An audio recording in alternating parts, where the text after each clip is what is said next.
கத்திரமாவட்டதாக இன்றைய வசனம் யாத்திராகமும் 14ஆம் அதிகாரம் 21-22 வசனம்.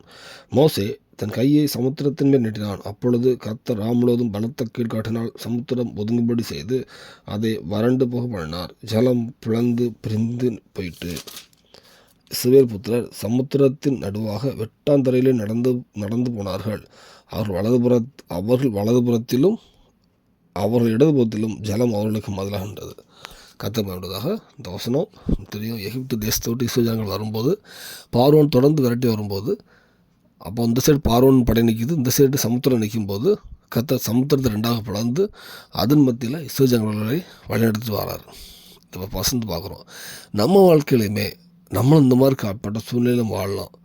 ஒரு பக்கம் ஏதாவது பிரச்சனைகள், வியாதியாக இருக்கல, ஏதோ ஒரு பிரச்சனை நம்ம தொடர்ந்து வந்துட்டுருக்கோம். அடுத்து போக வேண்டிய பாதை தெரியாது. ஆனால் இஸ்ரவேல் ஜனங்களுக்கு அன்றைக்கி போக வேண்டிய பாதை தெரியாது. அவங்களுக்கு வேறு எந்த பாதையுமே கிடையாது. ஒரு சைடு பார்வோன் படம் வருது, அது ஆப்போசிட்டில் பெரிய சமுத்திரம் இருக்குது. ரெண்டே வழி தான். யாராவது நினச்சி பார்த்துருப்பாங்களா? சமுத்திரம் பிளக்கம் நினச்சிருப்பாங்களா? இல்லை ஒன்றை மறுபடியும் யுத்தம் பண்ணி சொல்லாரா இருக்கலாம், ஏதோ சொல்லியிருக்கலாம். ஆனால் யாருமே நினைக்காத ஒரு புதிய ஒரு பாதையை கற்று தான் இருந்தார். சமுத்திரம் ரெண்டாக பிளந்துச்சு. இந்த வேளையில் பல ஆண்டுகள் நீங்கள் ஜெபிச்சுட்டு இருக்கலாம், ப்ரே பண்ணிட்டு இருக்கலாம். அது பண்ணிட்டு இருப்பீங்க. ஒரு நெருக்கங்கள், ஆனால் ஒரு பக்கத்தில் வியாதியாக இருக்கலாம், ஏதோ ஒன்று நெருக்க முடியவே முடியாது.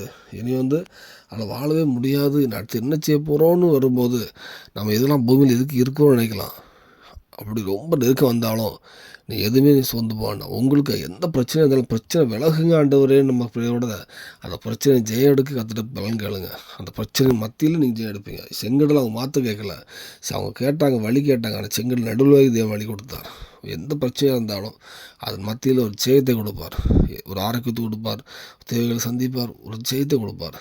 உங்கள் பிரச்சனையை தாண்டி சிலருக்கு போய் செய்வார், ஒரு ஜெயத்தை தருவார். இந்த பூமியிலையும் எல்லாவற்றிலையும் ஒரு ஜெயம் தருவார். அதுக்கு அர்ப்பணிப்போம், தேவனுக்கு பிரியமாக வாழ்வோம், பரலோகத்துக்கு ஆயத்தமாகவும் அடுத்தவங்களை ஆயத்தப்படுத்துவோம். அர்ப்பணிப்போம், தேவனுக்கு விஷயம் ஆமென்.